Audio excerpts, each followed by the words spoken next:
તાલિબાનો ત્યાં આગળ એવું કરે છે અથવા ફલાણા દેશમાં આવું ચાલે છે, ધેટ્સ વાય અમે અમારા ધર્મની ખાતર આ કરીએ ના.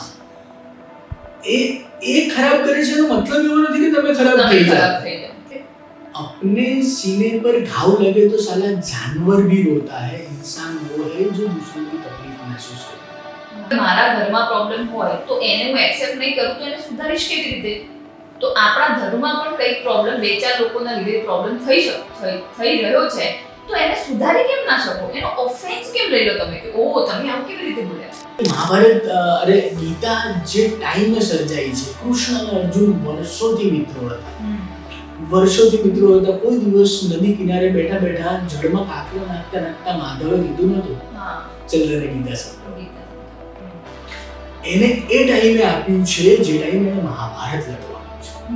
મને યાદ છે તમારું વાંચિકમ જ્યારે હતું ત્યારે જ એ દિવસે જ સાબરમતી જેલના જે જેલર છે એ પણ ત્યાં અને ત્યારે જ આ હાસ્યમાં આ ટોપિકને યુઝ કર્યો હતો અને મને બિલકુલ જ નથી ખબર કે હું ન્યૂઝ નથી જોતી. ફિલોસોફી કરવી, વાંચવી કે લખવી સહેલી છે, જીવવી અઘરી છે. આ ઈડા છે, આ ખબર છે. મારે કહી દેવું છે એ મિડલ ક્લાસની વ્યથા છે.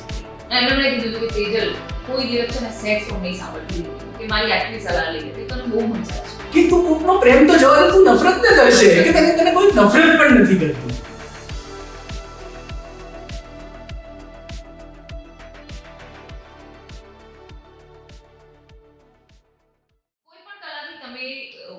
લાઈક આ જે બધા સ્ટેજ કે જે નાટકો કરતા કે પેલા શેરી નાટક બી હતા એ પણ બધી સામાજિક જે સમસ્યાઓને એ બધાને લઈને એ રીતે ઉજાગર કરતા. હવે આપણી જોડે સોશિયલ મીડિયા છે, મોબાઈલ ચાલુ કરી અને એક વિડીયો શૂટ કરીને મૂકી દો, બધા જોડે પહોંચી જશે. કોઈ પણ કળા સૌથી પહેલા સર્જાય છે ત્યાંથી કે જે વ્યક્તિ છે એને કશું કહી દેવું છે, સમાજને કહી દેવું છે, માતા પિતાને કહી દેવું છે, અદાલતને કહી દેવું છે, અથવા રાજાને કહી દેવું છે, અથવા સત્તાધીશને કહી દેવું છે. એ ત્યાંથી જન્મે છે. તમે લેખક તો જ બની શકો. બહુ કોઈ એક ન્યૂઝરૂમમાં જ અમારે થયેલી વાત છે. તમે લેખક ત્યાં સુધી નહીં બની શકો જ્યાં સુધી તમારે કંઈ કહેવું નથી.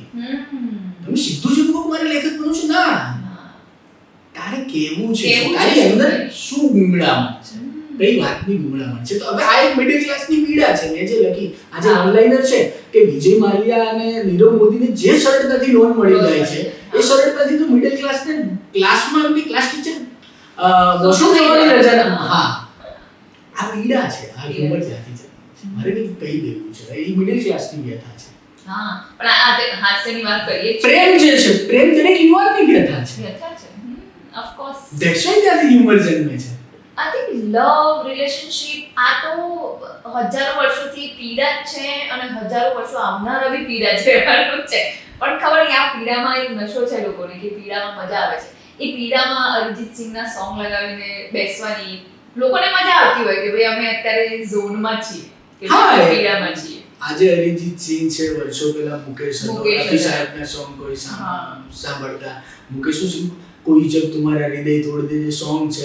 પણ હું કહું મુકેશના ગીતો સુપર છે, એ મહાન કલાકાર છે, પણ મારાથી નથી સંભળાતા. એ તો હું સેડ સોંગ આમે નથી સાંભળતી, પર્સનલી હું નથી સાંભળતી. હું વિરુદ્ધાભાસી વસ્તુ કહું, હું હાસ્ય લેખક છું, મને સેડ સોંગ બહુ ગમે છે. મને સેડ રફી બહુ ગમે, સેડ મુકેશ બહુ ગમે, સેડ કિશોર બહુ ગમે. મુકેશ તો મને મુકેશના સોંગ મારાથી સહન જ નથી થતા, હું નથી સાંભળતી. રફી દા કિશોર દાના એમના સાંભળું, પણ પેલા રોમેન્ટિક અને ફન વાળા સોંગ ને એવા બધા. હું સેડ સોંગ નથી સાંભળતી. મને ઈચ્છા નથી કે મારો મૂડ સેડ થઈ જાય, કેમ કે તમે જે મ્યુઝિક સાંભળો એવો મૂડ તમારો થાય જ. એટલે આપણે તો ઓલવેઝ સારા જ સાંભળો. મને કોઈકે બહુ વર્ષો પહેલા ત્યારે તો હું આઈ થિંક કોલેજમાં હતી કે સ્કૂલમાં હતી ત્યારે મને એક અમારા નેબર હતા એ આંટીએ કીધું કે એ બહુ જ મોડર્ન અને ફોરવર્ડ હતા એ લેડી. અને એમણે મને કીધું કે તેજલ કોઈ દિવસ છે ને સેડ સોંગ નહીં સાંભળતી જિંદગીમાં કે મારી આટલી સલાહ લઈ લે કે તને બહુ મજા આવશે, સારા જ સોંગ સાંભળવાના. અને ખરેખર મને એ આંટી જોડે મજા આવતી, પણ એ આંટીએ મને શીખવાડ્યું. ત્યાંથી મેં નક્કી કર્યું કે બસ આપણે હવે સેડ સોંગ નહીં સાંભળીએ. આપણે શું કામ રડવું છે કે એકચ્યુઅલી લોકોને રડવું હોય છે. સેડ સોંગ બને છે એટલા માટે, પીડા ભરી કથાઓ રચાય છે એટલા માટે, સૈયારા જેવી મૂવીઝ બને છે એટલા માટે. સૈયારા ખરાબ એક્ઝામ્પલ છે, પણ જે કરુણાંત ધરાવતી ફિલ્મો છે એ બને છે એટલા માટે કે વ્યક્તિઓની અંદર કશું રૂંધાઈ રહ્યું છે, કશું ગુંગળાઈ રહ્યું છે, તેને સિનેમા હોલમાં જઈને રડી લેવા છે. લોકો રડવાના પૈસા એટલા માટે આપે છે. ધેટ્સ વાય વ્યક્તિ તું વિચાર કરે એક સેટ સોંગ કહું મને, આઈ થિંક રવિ સાહેબનું સોંગ છે, ધર્મેન્દ્રએ ગાયેલું છે, એટલે સ્ક્રીન પર ધર્મેન્દ્ર છે, ગાયેલું છે રવિ સાહેબે. મને એ સોંગ બહુ ગમે છે. મેરે દુશ્મન તું મેરી દોસ્તી કો તરસે, ક્યારેક સાંભળજે. એના વર્ડિંગ એવા છે कि मेरे दुश्मन तू मेरी दोस्ती को तरसे, मुझे गम देने वाले तू खुशी को तरसे, तू फूल बने पतझड़ का तुझ पर बहार ना आए कभी, मेरी ही तरह तू तरसे तुझको करार ना आए कभी, इस तेरे गुलशन से ज्यादा वीरान कोई वीराना न हो, इस दुनिया में कोई तेरा अपना तो क्या बेगाना न हो, किसी का प्यार क्या तू बेरुखी को तरसे, मेरे दुश्मन तो मेरी दोस्ती को तरसे. હવે જે માણસે આ લખ્યું છે, તું કલ્પના કર કે એને કઈ સિચ્યુએશનમાં લખ્યું હશે कि इस दुनिया में कोई तेरा अपना तो क्या बेगाना न हो, किसी का प्यार क्या तू बेरुखी को तरसे. કેટલો કે તું કોકનો પ્રેમ તો જવા દે, તું નફરત ને તરસે કે તને કોઈ નફરત પણ નથી કરતું. અલ્ટિમેટ લેવલનું હ્યુમર હોય. કોઈ હાસ્ય લેખક છે, હું નામ અત્યારે મને યાદ નથી, એમણે લખ્યું છે, ચાર્લી ચેપ્લિન એનું ગ્રેટ એક્ઝામ્પલ છે. અલ્ટિમેટ લેવલનું હ્યુમર અલ્ટિમેટ પેનમાંથી જન્મે છે. જે કરુણ રસનો સર્જક છે કે હાસ્ય રસનો સર્જક છે, એ લોટ તો એક જ જગ્યાએથી બંધાયેલો છે. એક પૂરી ઉતારે છે, એક ફાફડા ઉતારે છે, એક જલેબી ઉતારે છે તો અલ્ટિમેટલી અનુભવ જ.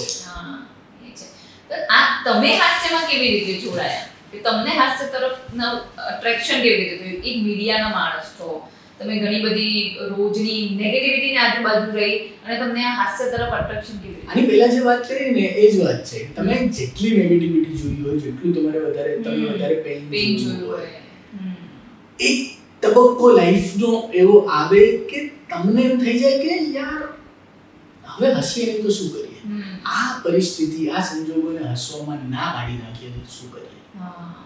તો પત્રકાર તરીકે કે બહુ બધું એવું જોયું હોય. હવે અમારે પત્રકારોની સેન્સ ઓફ હ્યુમર બહુ જ ભયંકર હોય, બહુ જ ખરાબ હોય, બહુ જ સારા, બહુ જ ખરાબ હોય એટલે બહુ હાર્શ હોય. એનું કારણ છે કે તમે જે ફૂલ ગુલાબી ચિત્ર જોઈ રહ્યા છો, એ ચિત્રની વાસ્તવિકતા પત્રકારોએ જોયેલી છે. જે મહાન નેતાઓ, કથાકારો કે જે મહાન લોકો મહાન ટીવીના પડદે બની રહ્યા છે કે હેડલાઇન્સમાં બની રહ્યા છે, એમને એમના રો સ્વરૂપમાં પત્રકારોએ બહુ નજીકથી જોયેલા છે. એમને એ વાસ્તવિકતા ખબર છે અને એ વાસ્તવિકતામાંથી પીડા જન્મે છે અને પીડામાંથી હાસ્ય જન્મે છે. મારું હાસ્ય એ પીડામાંથી જન્મેલું છે. અચ્છા, આ રીતે પણ કહી શકાય. મને હાસ્ય લેખકો જે ગમે એમાંથી એક આપણા શરદ જોશી છે. શરદ જોશીનો વ્યંગ મને બહુ જ ગમે. તો શરદ જોશી ભારત દેશની એક સમસ્યા છે, એના વિશે એવું લખે છે કે लोग छोटी सी कंप्लेन करते हैं कि नल है मगर उसमें पानी नहीं आता, लोग समझते ही नहीं है कि इस देश में चीजें होती ही इसलिए है कि उसमें वो न हो जिसके लिए वो है. તું કેટલું હસી. હવે તું એ ગામડાની સ્થિતિની તું કલ્પના કરજે જ્યાં આગળ નળ છે પણ પાણી નથી આવતું. તો મારું હ્યુમર, હું હ્યુમર તરફ આકર્ષાયો ત્યાંથી કે અચ્છા આ રીતે પણ કહી શકો. અથવા સિચ્યુએશન એટલી ખરાબ છે કે તમે હસો નહીં તો કેવી રીતે રહી શકો. અને હું વારંવાર પુનરોક્તિ દોષ વોરીને એક કિસ્સો કહેતો હોઉં છું કે એક રાજા છે, ખાવા પીવાનો શોખીન છે, અને એ જ્યારે પણ પ્રવાસ કરે છે ત્યારે એનો જે રસાલો ચાલે છે એ રસાલામાં 11 ઊંટો ઉપર માત્ર એનું રસોડું ચાલતું. એટલે એનું જ્યાં પણ એ વિસામો કરવાનો હોય ત્યાં આગળ ખાવા પીવાની બધી સામગ્રી 11 ઊંટો પર લગાવેલી હોય. એક વખત રાજા પ્રવાસે નીકળે છે, રસ્તામાં કોઈ વાવાઝોડું આવે છે, બધું વેરણ શેરણ થઈ જાય છે. એ રાજા અને એનો એ જે પ્રધાન છે, એક મંત્રી છે, એ બે જણા જંગલમાં ક્યાંક એકલા અટુલા વિખેરાયેલા પડ્યા છે. કોઈ નથી આસપાસમાં, બધો રસાલો વિખેરાઈ ગયો છે. અને રાજાએ મંત્રીને કીધું કે મંત્રીની ભૂખ લાગી છે. મંત્રી આસપાસમાં ક્યાંક આમ ફરીને પાછો આવે છે. એક બટેટું છે એની પાસે અને એક આવું સાંકડું એક પાત્ર છે કે રાજા આ મળ્યું છે. કઈ વાંધો નહીં, કે ચૂલો સળગાવો, ચૂલામાં મીઠું નાખીને આ બટેટું બાફવા માટે મૂકો. તો બટેટું ત્યાં આગળ બાફવા માટે મૂક્યું છે એટલામાં એક કૂતરું નીકળે છે. કૂતરાને નજર પડે છે કે આ રીત છે એટલે કૂતરું એની અંદર મોઢું નાખી દે દે છે. એ જે સાંકડું પાત્ર છે એમાં મોઢું નાખી દે છે એટલે દાજે છે એટલે મોઢું ખોલવાનો પ્રયાસ કરે છે એટલે એ ચોટી જાય છે. તો કૂતરું ભાગે છે ત્યાંથી. એ પાત્ર કૂતરાને અહીંયા ચોટેલું છે, કૂતરું દોડતું જાય છે. કૂતરાને દોડતું જોઈ કે રાજા ખડખડાટ હસી પડે અને મંત્રીજીને ફાળ પડી કે નક્કી ભૂખના માયરા રાજાની ડગડી ચસકી ગઈ છે. કે એક્સક્યુઝ મી, ત્યારે તો એક્સક્યુઝ મી નહીં કહેતા હોય પણ જે કંઈ પણ કહેતા હશે કે રાજા સાહેબ એમ કે તમને ભૂખ લાગી, કશું નથી, આપણો રસાલો જતો રહ્યો છે, માંડ એક બટેટું મળ્યું હતું, એ આ કૂતરો લઈને જાય છે, તમે દાંત કાઢ્યો છે. તો રાજા તો મને હસવું એ વાતનું આવે છે કે હજુ કલાક પહેલા મારું રસોડું 11 ઊંટો પર લગાવેલું ફરતું હતું, અત્યારે કૂતરું કાઢ્યું. ધીસ ઇઝ ધ સિચ્યુએશન જે લાઈફ દરેક વ્યક્તિને બતાવતી છે. તો આ સિચ્યુએશનમાં મેં હસવાનું નક્કી કર્યું અથવા તો હસાવવાનું નક્કી કર્યું કે મેરા નામ જોકર ની અંદરનો જે રાજ કપૂર છે ને કે ભાઈ अपने पे हंस के जग को हंसाया बनकर तमाशा मेले में आया. तो मैं આ રીતે અભિવ્યક્ત થવાનું નક્કી કર્યું. એ રીતે મેં હાસ્ય લખવાનું શરૂ કર્યું કારણ કે અઘરી કળા છે. બિલકુલ. મેં જ્યારે જિંદગીના નવા પહેલા 5 હાસ્ય લેખો લખ્યા એમાં એક પ્રપોઝ કરવા અંગે સલાહો પણ હતો. મેં લખી અને અશોક દવેને મોકલ્યા વાંચવા માટે હાસ્ય લેખ. બધું વાંચો, આપણે આ લખ્યું છે. ને ત્યારે તો ઓળખતા પણ નતા, તમે રેન્ડમલી જ મોકલી દીધા. ભાઈ મેં બનાવ્યું છે તો મેં કશું બનાવ્યું છે તો એનો જે સૌથી જાણકાર વ્યક્તિ હશે એને હું વંચાવીશ. કોઈ અલ્તુફાલતુ વ્યક્તિને નહીં વંચાવું કે એને વાંચીને હ્યુમર ફૂટી નહીં તો આપણું તો મોરલ ભાંગી જાય ને. આજથી લગભગ 15-16 વર્ષ પહેલાની વાત છે કે જે એક્સપર્ટ છે એને હું મોકલીશ. મેં મોકલી દીધા. ફોન ઉપર વાત થતી હતી ને એમણે કીધું કે યાર તુષાર તારાનું પોટેન્શિયલ છે અને તો હું બહુ અપફ્રન્ટ માણસ છું. મને ખબર છે કે દાદુ અપફ્રન્ટ માણસ છે. એ કહી દે કે તમારામાં દમ ના હોય તો એ કહી દે ભાઈ ખોટું પેટ્રોલ બાળવાની જરૂર નથી, તું રહેવા દે, આ તારી આઈડિયા. એટલે એ કહેતા હતા કે હા તારાનું પોટેન્શિયલ છે, સારા લેખો લખ્યા છે, આવું છે, આપણે મળીશું, વાત કરીશું. એટલે આપણે ફૂલ ફોર્મમાં ટીનેજ હ્યુમર્સ અને સોરી હોર્મોન્સ મેં કીધું દાદુ હું બહુ સભામાં આવી જાઉં છું, મેં કવિતાઓ બી લખી છે. હવે થોડા જોડકણાઓ લખ્યા હતા અને મને એવું હતું કે મેં કવિતાઓ લખી છે. એટલે દાદુ મને કે જો તુષાર એક વાત ધ્યાનથી સાંભળજે કે કવિઓ છે ને મી મજૂરોની માફક એક ગલીમથી 50 મળશે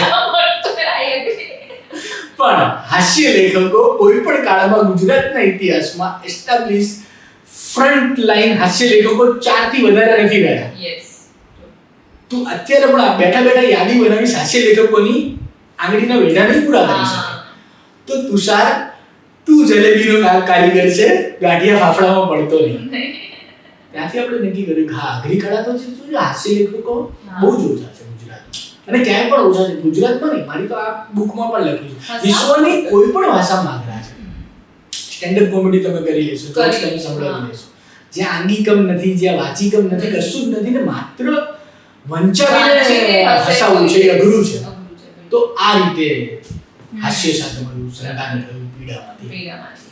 પણ તમે જેમ આગળ હમણાં તમે જ બોલ્યા કે પ્રપોઝ કેવી રીતે કરવું એ તમે લખ્યું છે, તો હવે બધા દર્શકોને બી સમજાવી દો કે આ પ્રપોઝ કરવાની કળા શું છે. એ લેખની અંદર છે, આઈ થિંક મારા પહેલા પુસ્તકમાં છે એ લેખ. અને એક લેખ મેં મારા લગ્નના પ્રયોગો એવું પણ લખ્યું હતું. સત્યના પ્રયોગો પરથી લગ્નના પ્રયોગો. અનફોર્ચ્યુનેટલી મારા ડિવોર્સ થયેલા છે, બટ એનીવે તો મને એવું થયું કે યાર દુનિયા પ્રેમ કરતા શીખવાડે છે. કે એ લેખની અંદર મેં એવું લખેલું છે કે પ્રેમ આવો હોય, પ્રેમ તેવો હોય, પ્રેમ આ છે, પ્રેમ તે છે, આવી રીતે પ્રેમ કરો. પ્રેમની જે બેઝિક ક્રિયા છે, જે ફર્સ્ટ જે સ્ટેપ છે એના વિશે તો કોઈ માર્ગદર્શન આપો કે પ્રપોઝ કેવી રીતના કરવું. ધ્યાન પછી મેં એમાં સ્ટેપ બાય સ્ટેપ લખ્યું કે આવું કશું કરવું એમ. મેં એમાંથી હ્યુમર જનરેટ કરવાનો પ્રયાસ કર્યો કે આવી રીતનું કરવું એમ. કે મેં એવું લખ્યું હતું કે તમે જ્યારે પણ તમે અંદર તમે નક્કી કરી લો કે ભાઈ આ તારી ભાભી થાય, કોલેજમાં છોકરાઓ તારી ભાભી છે, તો આમ આખા ગામને કે નહીં કરવાનું કે તારી ભાભી છે. ન કરે નારાયણને તમે પૂછો ત્યારે પેલી ના પાડી દે, નજર લાગી જાય ભાઈ, તમારો ફજેતો ના થાય. એટલે તમારે અને બીજું કે તમે પ્રપોઝ કરવા જાઓ છો, પાણીપતનું યુદ્ધ લડવા નથી. તો આખા ગામને કહેવાનું. પછી સ્થાન, તમે જે ઘટના સ્થળ નક્કી કરો છો એનું બહુ ધ્યાન રાખવું. કેટલા લોકો છે, કેટલા લોકો પહોંચી શકે છે, છોકરીના ભાઈ કે જે કંઈ પણ છે એ ત્યાંથી કેટલે દૂર છે, બધું તમારી જે તંદુરસ્તી છે, તમારી જે શારીરિક ક્ષમતા છે, તમારી ભાગી શકવાની, તમે કેટલું રનિંગ કરે, આ બધું એ રીતે ઘટના સ્થળ તમારે પસંદ કરવું. એટલે એવું મેં વિધિવત માર્ગદર્શન યુવા જગતને આપવાનો આજથી 15-16 વર્ષ પહેલા મેં પ્રયાસ કર્યો. કોઈ ફ્રેન્ડ ને આઈ હું તો એવો સ્ટેન્ડ બાય રાખો એક્ટિવા લઈને કે ભાઈ લોચો લાગે તો બેસીને ગોટી ગલતી મારે. આવું બધું મેં લખ્યું તો પ્રપોઝ કરવા અંગે સલાહ બધી ત્યાંથી ચાલુ થઈ. પણ આ એક બીજું બી છે તમારું કે શું છે, હા, છોકરીઓની ડેટની કલ્પના કરણ જોહરના મૂવી જેવી હોય પણ વાસ્તવિકતામાં પછી એ અનુરાગ કશ્યપની મૂવી જેવી થઈ જાય છે. તો આ તમને ક્યાંથી આવે? જે વાત આપણે કહેતા કે ટીનેજ એન્ડ હોર્મોન્સ, કે દરેક જે યુવા પેઢી છે ને એના ઉપર એ ટાઈમની જે ફિલ્મો છે એનો બહુ જ પ્રભાવ છે. કે છોકરાઓને મીના કુમારી જ જોઈતી હશે, છોકરીઓને દેવાનંદ કે દિલીપ કુમાર જ જોતો હશે, વાઇસ વર્સા આજની જે જનરેશન છે એમાં પણ એ હશે. તો એક આખી જનરેશનને કરણ જોહર કે એ પ્રકાર, ઇમ્તિયાઝ અલી, એવા મૂવીઝ રોમેન્ટિક એને પ્રેઝન્ટેશન આપ્યું કે એને એના ઉપર પ્રભાવ પાડ્યો. છોકરીઓને એક આખી જનરેશનને એ કોન્ફિડન્સ, છોકરીઓની એક આખી જનરેશનને ગીતવાળો કોન્ફિડન્સ આપ્યો ઇમ્તિયાઝ અલીએ કે મેં આપની ફેવરેટ. તો એ કલ્પના હોય છે, વાસ્તવિકતા હંમેશા અલગ હોય છે. વાસ્તવિકતા પેલો બતાવે છે અનુરાગ.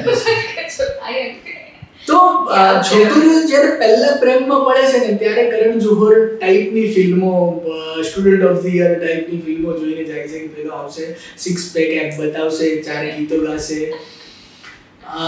અને રિયલ લાઈફમાં એ બનતું હોય છે જે અનુરાગ કશ્યપની ફિલ્મોમાં બને છે. તો અગેન મેં વાસ્તવિકતા લખી છે જેમાંથી ઉંમર જન્મે છે. હંમેશા એવું હોય છે કે છોકરો ટ્રેનમાં બેઠો છે કે બસમાં બેઠો છે, બાજુની સીટ ખાલી છે, તો હંમેશા એની કલ્પના એવી હોય છે કે ચેતન ભગતની નોવેલની જેમ કે કોઈ સુંદર યુવતી આવીને બાજુમાં બેસે ને એની સાથે સંવાદ કરે. ક્યારેય સુંદર યુવતી બાજુમાં નથી આવીને બેસતી. છોકરીઓ માટે બી એવું થતું હોય, છોકરીઓ વિશે હોય કોઈ સરસ છોકરો આવીને બેસે પણ ખરેખર કોઈ કાકા જ આવીને બેસે તમારી બાજુમાં અને તમારો મૂડ ખરાબ કરે કે અરે યાર. એટલે આવું બધા જોડે જ થતું હોય છે. ઓબ્વિયસલી મૂવીમાં જેવા કોઇન્સિડન્સીસ લાઈફમાં બહુ ઓછા થતા હોય છે આપણી જોડે. અને એટલે જ મૂવીઝ હોય છે અને એટલે જ મૂવીઝ આપણને આકર્ષે છે. કારણ કે એ તમને એ જિંદગી બતાવે છે જે ક્યાંક તમારા અરમાનો છે, અથવા તો અરમાન તમારી અંદર રોપે છે. કે જે યુગમાં જે પ્રકારની મૂવીઝ બની ને એ યુગનું પ્રતિનિધિત્વ કરતી હતી. કે જ્યારે લોકો મજદૂરી કરતા હતા અને એમની સાથે હપ્તા વસૂલી થતી હતી ત્યારે દર ત્રીજા મજૂરને એવું થતું હશે કે અમિતાભ બચ્ચન જેવું કરવાની ઈચ્છા થતી હશે કે રહીમ ચાચા કે સલીમ ચાચા શું અગલે હफ्ते एक और मजदूर हफ्ता देने से इनकार करने वाला है. અને પછી આમ બચ્ચનની જેમ બીડી રાખીને પેલો લાંબો થઈને બેસે છે કે तुम लोग मुझे बाहर ढूंढ रहे थे और मैं तुम्हारा यहाँ इंतजार कर रहा था. દરેકને ઈચ્છા થતી હશે કે બે મુક્કા મારીને ગુંડાનું મોઢું તોડી નાખું, પણ નથી તોડી શકતા. પણ એ અમિતાભ બચ્ચન મોટા પડદે કરે છે એટલે એને મજા આવે છે. એટલે કરણ જોહરની રોકીઓ રાણીથી માંડી અહીંયાથી માંડીને ત્યાં સુધી ચાલે છે, સંજય લીલા ભણસાલી ચાલે છે. પણ આવું લાઈક ઘણું બધું તમે લખો છો, ઘણા લોકોને ના ગમતું હોય એવું પણ થાય. જેમ કે મહાભારતનું પેલું લાઈવ કવરેજ, તમારું કોન્ટ્રોવર્સી જેનાથી થઈ અને તમને ઘણી બધી ધમકીઓ પણ જેનાથી આવી હતી, તો એ કિસ્સો શું થયેલો તમારી જોડે? મેં પેરોડી લખી હતી કે મહાભારત જે કાળમાં થયું એ કાળમાં જો ઇન્ડિયન ન્યૂઝ ચેનલ્સ હોત તો એનું કવરેજ કેવી રીતના થતું હોત, લાઈવ કવરેજ કેવી રીતના થતું હોત, એનો રિવ્યુ શું હોત, કે સ્ક્રીન પરથી એન્કર, આમાં પહેલી બુકમાં પણ છે એમ કે એન્કર શું બોલતી હોત, કે ત્યાં આગળ વિશ્વ પિતામહ બાણ સૈયા પર સૂતા હોત અને रिपोर्टर आइन पूछते हो कि विश्व जी आपको कैसा लग रहा है, कैसा फील हो रहा है? विश्व पितामह के पर તું જોતો નથી કે મને શું ફીલ થઈ રહ્યું છે એમ કે ઈ ટાઈપની હેડલાઇન્સ શું હોત તે બધું મેં લખ્યું. તો એ ટાઈમે બહુ જ ધમકીઓ આવી મને, બહુ ફોન કોલ્સ આવ્યા અને બહુ, એટલે અમુક લોકોને મેં સમજાવવાનો પ્રયાસ કર્યો, અમુકને ન પણ કર્યો કે ભાઈ મહાભારત જે છે એ મારા પ્રિય ગ્રંથોમાં 1 થી 10 સુધી મહાભારત આવે, બાકી બધું 11મા નંબરથી ચાલુ થાય, કારણ કે મહાભારત એટલો મહાન ગ્રંથ છે કે આપણો જે ધર્મ ગ્રંથ છે એ પણ મહાભારતનો એક ભાગ છે. ધેટ્સ વાય મહાભારતની પેરોડી થઈ શકે છે, કારણ કે મહાભારતમાં છે તમામ કેરેક્ટર્સ દેવો નથી, બિલકુલ નથી, માણસો છે આપણા, એ માણસો છે. Yes of course. અને ભારતીય એકમાત્ર સંસ્કૃતિ છે કે જેમાં આ છૂટછાટ છે. યસ અબ્રાહમિક ધર્મોમાં નથી, એમાં સીધા આદેશો છે. ભારતીય સંસ્કૃતિના ગ્રંથ એકમાત્ર એવા છે કે જેમાં લિબરલ છે. તમે તમારી રીતે ઇન્ટરપ્રિટ મહાભારતના બહુ બધા વર્ઝન્સ છે, રામાયણના બહુ બધા વર્ઝન્સ છે. તો એ ટાઈમે બહુ બધું ચાલ્યું હતું કે યાર આવું તો તમે કેવી રીતના કરી શકો. પણ તું પહેલો નથી, તમે કઈ જાને ભીધો યારો તમે જોયું હોય તો જાને ભીધો યારોના ક્લાઇમેક્સમાં મહાભારતની પેરોડી છે. યસ યસ યસ એ કરેલું છે. તો મેં એ કર્યું તો બહુ ઇન્ટરેસ્ટિંગ ચેપ્ટર છે. પણ એ ખરેખર મને એવું વિચારતી વાંચીને કે યાર મહાભારતનું જો જુલાઈ કવરેજ એ બધું ચાલતું એટલે અત્યારે જે ન્યૂઝમાં જે રીતે બતાવે છે કે ધ્યાન સે દેખીએ એવી રીતે બતાવતા હોત તો એ કેવું હોત, મને બી બહુ ફની લાગે. અને કેટલા ટ્રોલ્સ અને કેટલા મીમ્સ બની ગયા હોય. અને મને એ વિચાર કે સૌથી વધારે કયું માણસ ટ્રોલ થયું હોત જો મહાભારત અત્યારે થયું હોત, શું લાગે તમને? કોઈ પાત્ર સૌથી વધારે ટ્રોલ થયું હોય?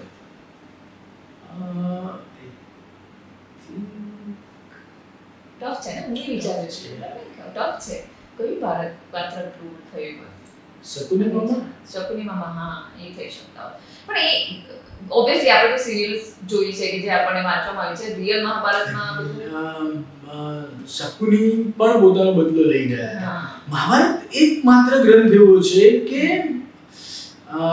જેમાં દરેક કેરેક્ટરને બે એંગલથી જોઈ શકાય. Yes of course. તમે જ્યારે નામ ભૂલું છું, અસુર જેમણે લખી છે એ રાઇટરની અજય આપણે વાંચીએ છીએ, રાઇટરનું નામ હું ભૂલી રહ્યો છું. ત્યાં એમાં જે છે મહાભારત દુર્યોધનના પોઈન્ટ ઓફ વ્યૂથી લખાયેલી છે, જેમાં કૃષ્ણ વિલન છે.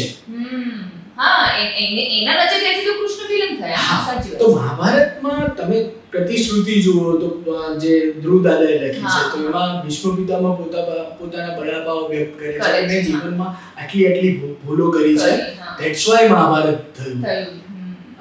અગ્નિકન્યા તમે વાંચો તો એક અલગ એંગલ મળે દરેક કેરેક્ટર. હવે તમે શકુનીનો તમે ધ્યાનથી અભ્યાસ કરો તો શકુનીએ જે કર્યું છે એ પોતાના ખાનદાનનું ખેદાન મેદાન આ કુટુંબે કાઢી નાખ્યું. ધેટ્સ વાય શકુનીમાં બદલો લઈ રહ્યા છે.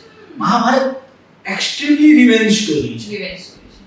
ક્યાંક દ્રૌપદીનો બદલો ચાલે છે, ક્યાંક શકુનીનો બદલો ચાલે છે. બધા પોતપોતાના બદલા લઈને ચાલી રહ્યા છે મહાભારતમાં. યસ. એ વાત બી સાચી. પણ આ ટ્રોલિંગ તો ઇટ્સ અ પાર્ટ, કેમ કે મેં તમને પહેલા જેમ છોડી દીધી કે આ મેં જ દ્વારકા પર રીલ જે બનાવેલી, હવે એ મારો પર્સનલ ટ્રુ એક્સપિરિયન્સ હતો કે એ લોકો મંદિરમાં અંદર જે બી બ્રાહ્મણ કહે કે પૂજારી કહે કે વોટેવર, એ લોકો તમારી લિટરલી પાછળ જ પડી જાય કે તમે અહીંયા પૂજા કરાવો, આટલા પૈસા મૂકો, આ કરો તે કરો. એટલે મને બી બહુ ખરાબ લાગ્યું કે આવું આપણા મંદિરોમાં ના થવું જોઈએ કે બહારના લોકો આપણી શું ઇજ્જત લઈને જાય.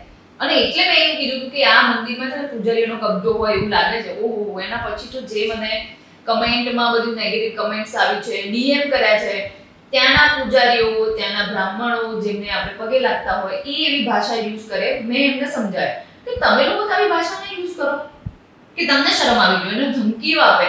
મેં કીધું ભાઈ જો ધમકીઓથી તો આપણે ડરવાના નથી, જે સાચું છે બોલી છું, કોઈ બીજાની વાત બી નથી કરી. મેં જે ફેસ કર્યું છે એ મેં કીધું. પછી એક ભાઈ કે એમને તો સયાજી રાવે તામ્રપત્ર પર લખીને આપ્યું કે તમે લોકો જોડેથી પૈસા લઈ શકો છો, એમ આ મંદિર તમારું છે. અને મેં કીધું આવી રીતે પાછળ પડીને પૈસા કઢાવી તો ના શકો ને. મેં કીધું આનું કોઈ એને કાસ્ટ ઉપર લઈ ગયું કે આ કાસ્ટના લોકો ને આ કાસ્ટના બ્રાહ્મણો આવું કરતા હોય ને અમે તો મેં પૂજારી ખબર નહીં કઈ કાસ્ટની આવું ના કરતા હોય. મેં કીધું ભાઈ આપણા લોકોનામાં છે ને એક તો આટલું બધું બધી વાતોને ઓફેન્સમાં કેમ લઈ લો છો? એનો પોઈન્ટ ઓફ વ્યૂ સમજવાનો તમે ટ્રાય કરો કે ભાઈ કોઈની જોડે શું થયું છે. એમાં કાસ્ટ પર જતા રહ્યા ને અમે તો આવા નથી, અમારી કાસ્ટ તો આવું ના કરે, અમારા જાતિવાળા પર તમે હુમલો કર્યો. મેં બહુ સોલિડ છે તમે લોકો. મેં સાચું પચાવી નથી શકતા આજના લોકો, એટલે તમને ટ્રોલ પણ કરે, ભગવાનની ધમકી આપે કે કૃષ્ણ ભગવાન તમને શ્રાપ આપશે. મેં કીધું વાંધો નહીં, તમારે એટલા ના છે કૃષ્ણ ભગવાન, મારા પણ એટલા જ છે જેટલા તમારા છે. મને શ્રાપ આપશે તો બી હું એક્સેપ્ટ કરી લઈશ, કઈ વાંધો નહીં. એટલે આ ટ્રોલિંગ દરેક જમાનામાં તમે વિચાર કરો કે કૃષ્ણ ભગવાન પરથી વાત નીકળી કે આપણે એટલી મહાન કે લિબરલ સંસ્કૃતિમાંથી આવીએ છીએ કે આપણે ત્યાં જેટલા મંદિરો છે કૃષ્ણ ભગવાનના એ રાધા કૃષ્ણના કૃષ્ણ રૂકમણીના મંદિરો નથી કે કૃષ્ણ સતીભામાના મંદિરો નથી. પ્રેમ પહેલો છે. યસ. અને છતાં બી તમે જો ભગવાનના નામે જ પ્રેમનો વિરોધ થાય આ બધું ચાલ્યા કરે છે. એટલે મને એવો વિચાર આવે કે તમે આ યુગમાં આ બે વાત આવી બોલો અને એવું થાય લોકો સળગી જાય સમજતું નથી. મને એવું થાય કે સ્વામી દયાનંદ સરસ્વતી એના પુસ્તક વાંચવા જેવું છે. હું બધાને સજેસ્ટ કરીશ સત્યાર્થ પ્રકાશનું. એમણે તમામ દેવસ્થાનો પર જેટલી વસ્તુઓ ચાલે છે કે કોઈ જેમ કે અત્યારે પણ લેટેસ્ટ મુદ્દો ચાલી રહ્યો છે કે અયોધ્યા રામ મંદિરના ચંદાની ચોરી થઈ છે કે એમાં ગરબડ થઈ છે. તે લેટેસ્ટ ટોપિક છે કે ભાઈ કરોડોનું દાન ખવાઈ ગયું છે. તો મને એમ થાય કે સ્વામી દયાનંદ સરસ્વતીએ એ ટાઈમમાં આવું લખ્યું છે કે એના સત્યાર્થ પ્રકાશનો જ ફકરો લઈને તમે અત્યારે તમારા એફબી પર તમે મૂકી દો ને તમે જીવતા સળગી નાખે. એ માણસમાં કેટલી હિંમત હશે. તો એ વાતાવરણ કેટલું મહાન હશે કે જેમણે સ્વામી દયાનંદ સરસ્વતી આપણને આપ્યા છે, જેમણે ચરક આપણને આપ્યા છે, જેમણે અખો આપણને આપ્યા છે.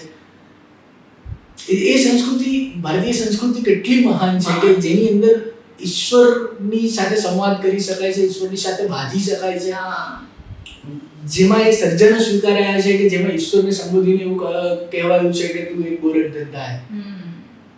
આનાથી મહાન સંસ્કૃતિ બીજી કોઈ હોય જ ના શકે. બાકી બધું પરપોટા છે, બાકી તમામ ધમકીઓ, તમામ ટ્રોલ્સ બધું જ પરપોટા છે.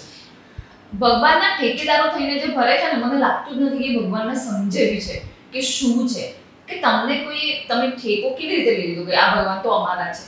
ભાઈ ભગવાન બધાના છે. ભગવાન જેને જે ગમે એ નામથી, આપણે કૃષ્ણને બી કેટલા નામથી આપણે સંબોધીએ છીએ. જે રીતે વિષ્ણુ ભગવાન છે કે મહાદેવ છે, શિવજી કે ઘણા બધા અલગ અલગ નામથી અને જેને જે ફાવે એવી રીતે એની ભક્તિ કરે.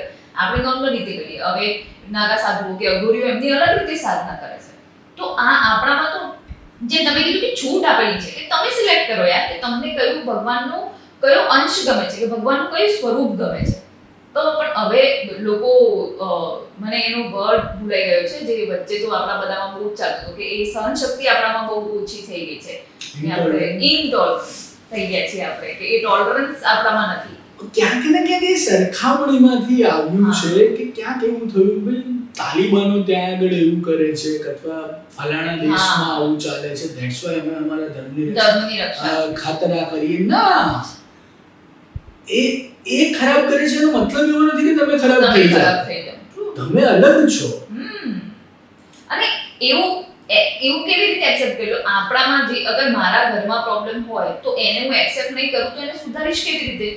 તો આપણા ધર્મમાં પણ કંઈક પ્રોબ્લેમ બે ચાર લોકોના લીધે પ્રોબ્લેમ થઈ રહ્યો છે તો એને સુધારી કેમ ના શકો? એનો ઓફેન્સ કેમ લઈ લો તમે કે ઓહ તમે આવું કેવી રીતે બોલ્યા? ભાઈ જે સાચું છે એને એક્સેપ્ટ કરો અને એને સુધારવાનો ટ્રાય કરો. It is very simple. કોઈ અને તમે જે ધર્મની રક્ષા કરો છો તમારા લીધે એ ધર્મને કોઈ બે ખરાબ વસ્તુ કહી જાય તો એ તમને કેવી રીતે પોસાય? આ સંસ્કૃતિની અંદર જ સત્યમ શિવમ સુંદરમ કહેવાય. ઓફ કોર્સ આપણે ત્યાં જ સત્યનો મહિમા છે. એટલે પણ અનફોર્ચ્યુનેટલી અત્યારે આવું બધું નથી રહ્યું લોકોમાં. બધા પોતપોતાનો ધંધો લઈને બેઠા છે ઇન શોર્ટ કે અમારો ધંધો ના ખરાબ થવો જોઈએ. સેકન્ડ બુકમાં એ પણ એક આર્ટિકલ છે મારી સેકન્ડ બુકમાં કે ધંધા હે ઓર ધંધા હે.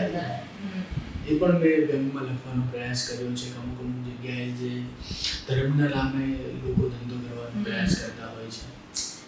પણ એમાં એવું બિલકુલ નથી કે હું પહેલો છું. દરેક યુગમાં કાર્ય કર્યું છે.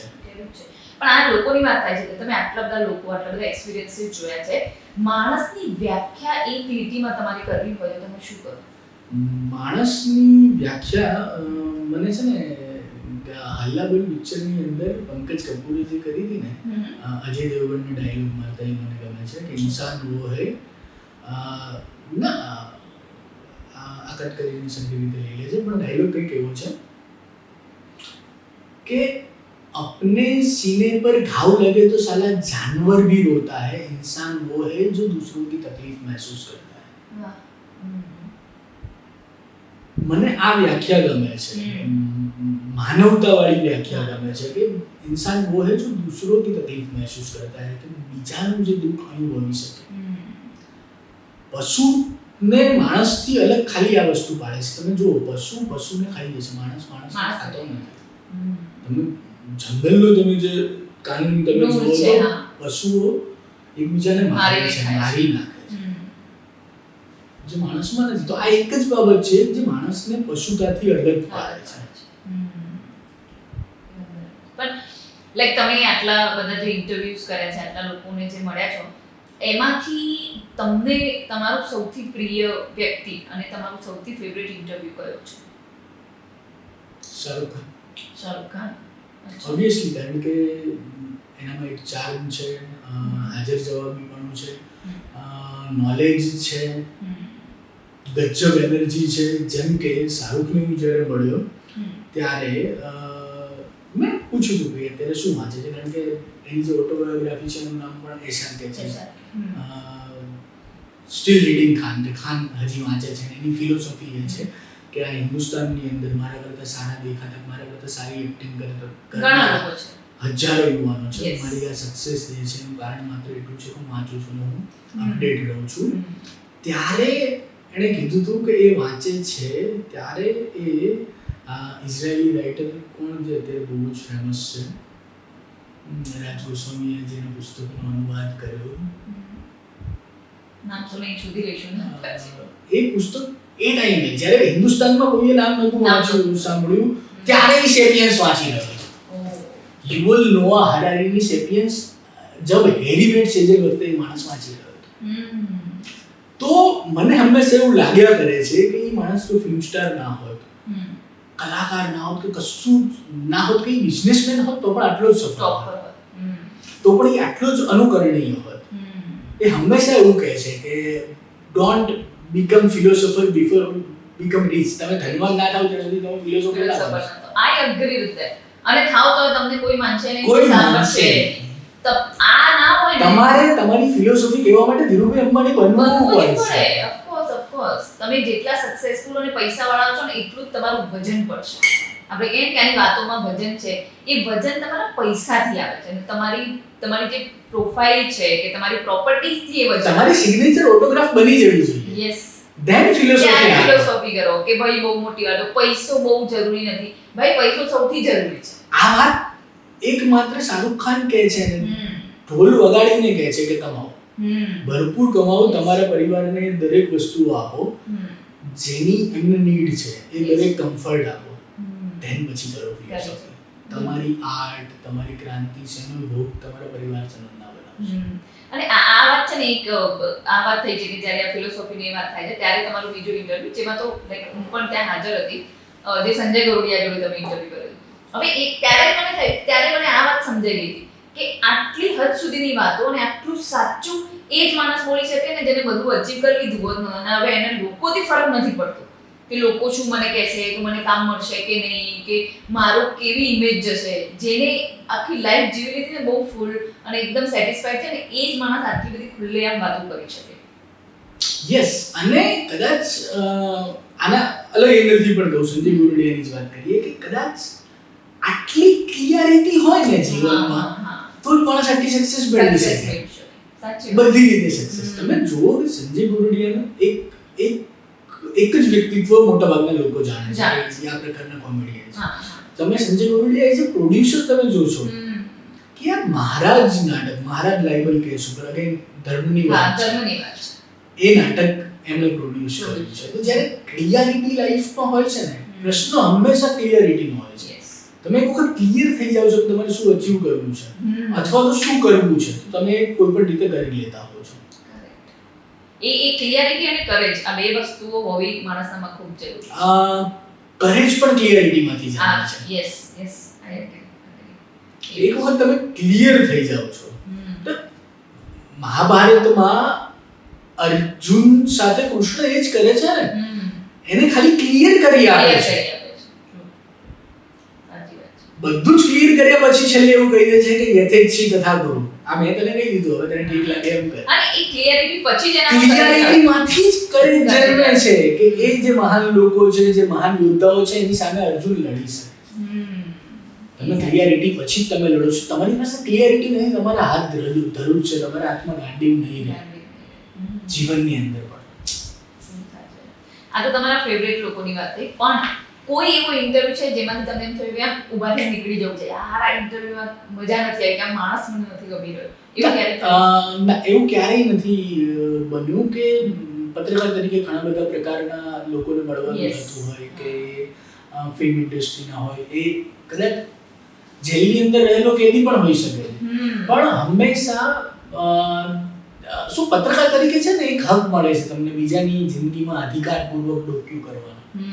તો દરેકની લાઈફ જાણવી રસપ્રદ. તમે પત્રકાર બનો છો ત્યારે તમારામાં એક કુતૂહલ વૃત્તિ છે, તો ક્યારેય મને કોઈનામાં એક કંટાળો નથી, દરેકને મળી અને મને એવું લાગે છે કે યાર આ તો નથી ખબર, આ તો નથી ખબર, અચ્છા અને આમાં પણ ખબર પડે છે, અચ્છા અને આ પણ ખબર પડે છે, કે ક્યારેય એવું નથી લાગ્યું કે ઇન્ટરવ્યુમાં કંટાળા.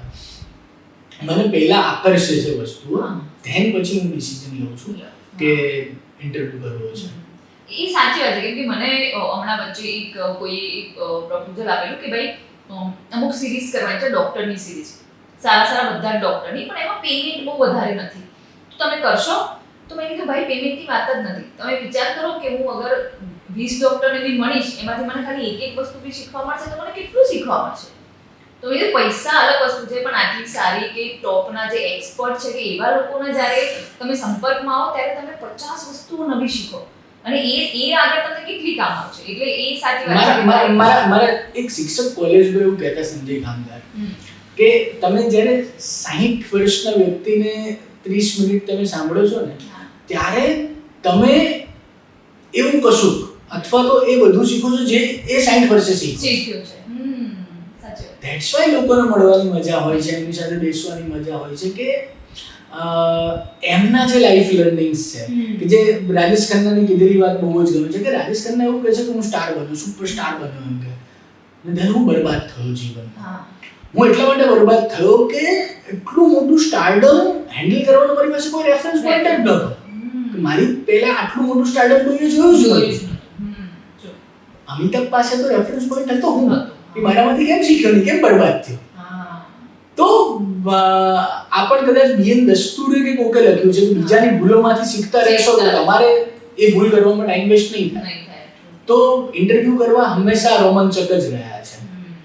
ક્યારે એવું નથી લાગ્યું કે યાર નીકળી જવું. હા, ક્યારેક કોઈ વસ્તુ એવી હોય કે એ વ્યવસ્થાના ભાગરૂપે હોય, કંપની તમારે રાહ જોવી પડી કે એવું કશું, પણ ક્યારે એવું નથી લાગ્યું કે ના યાર બોરિંગ છે. પણ આ ફિલ્મોની વાત ચાલુ થઈ છે એટલે જ તમે આમ પર્સનલી, તમને જે મારા જેવા લોકો જે ઓળખતા આવે એમને તો ખબર છે કે તમે પર્સનલી બહુ જ રમૂજી અને બહુ ફની માણસ છો, પણ ત્યારે તમે લખો છો ત્યારે તમે આટલું તીખું કેવી રીતે લખી શકો છો? તમને લખવામાં કોઈ એમ જોવે તો તમે વાર લગાવી દો સામેવાળાને, તો આટલો વિરોધાભાસ ક્યાંથી આવે છે? આ વિરોધાભાસ નથી, આ એક જ લાઈન છે. વ્યંગ જે છે ને, વ્યંગ વસ્તુ જેવી છે. હવે હું અચ્છા, મારી લેંગ્વેજ સૌરાષ્ટ્ર માત્રની લેંગ્વેજ એવી છે કે સૌરાષ્ટ્રની લેંગ્વેજ થોડી તમને થોડી તીખી લાગે, થોડી હાર્શ લાગે, કારણ કે અમારી પાસે રૂઢિપ્રયોગો બહુ છે, કહેવતો બહુ છે, જે રેફરન્સમાં કેવું હોય, એક્ઝેક્ટ રેફરન્સમાં કહેવાના કદાચ અમારી પાસે શબ્દો હોય છે. જ્યારે હું ફિલ્મ ઉપર લખતો હોઉં છું ત્યારે પણ હું ફિલ્મ પર કોમેન્ટ પછી કરી રહ્યો છું, પહેલા હું કંઈક સર્જન કરી રહ્યો છું. એ સર્જન બાબતે હું એટલો સભાન હોઉં છું કે મારે જે કહેવું છે એ એક્ઝેક્ટલી રેફરન્સમાં જાય અને ફિલ્મ રિવ્યુ પીસ તરીકે પણ વાંચવામાં મજા આવે. તો એ મજા માટે તો વ્યંગ એક અદ્ભુત શસ્ત્ર છે. વ્યંગ માત્ર હાસ્ય માટે વપરાતું નથી, વ્યંગ તમને ઊભા સળગાવી નાખી શકે એમ છે. જો વિશ્વનું પહેલું અર્ધ સત્ય નરોવા કુંજરોવા હોય ને, તો વિશ્વનો પહેલો વ્યંગ આંધળાના છોકરા આંધળા હતું, જેને મહાભારત સર્જ્યું એક સ્ત્રીનો વ્યંગ હતો.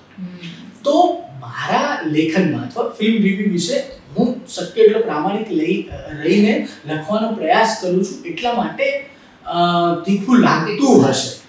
અલગથી મરચું નાખવાનો પ્રયાસ નથી કરતો, પણ ક્યારેક હું વ્યંગ કરી લેતો હોઉં છું. રોસ્ટિંગ એક કળા છે, રોસ્ટિંગ પછી જન્મી છે, રોસ્ટિંગ શબ્દ પછી આવે છે, હું પહેલેથી કરતો હોઉં છું.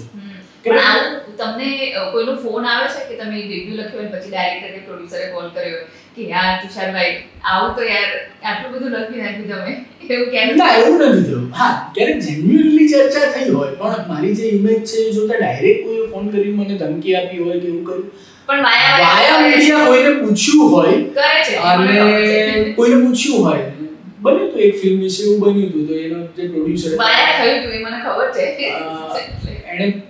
એમણે પૂછ્યું હતું કે એક વ્યક્તિને ફોન કર્યો કે આ શું છે, એને શું વાંધો છે, આપણે કરી લઈએ, નંબર આપો, ફોન કરી લઈએ. એટલે જે વ્યક્તિ હતો એને કીધું કે એને બે વાત છે. પહેલી વાત કે એને જે લખ્યું છે મને કશું ખોટું નથી. બીજી વાત કે આ ભૂલ ના કરતા ફોન કરવાનો, કોઈ બીજા બે લેખ લખશે નતો આવ્યો ફોન.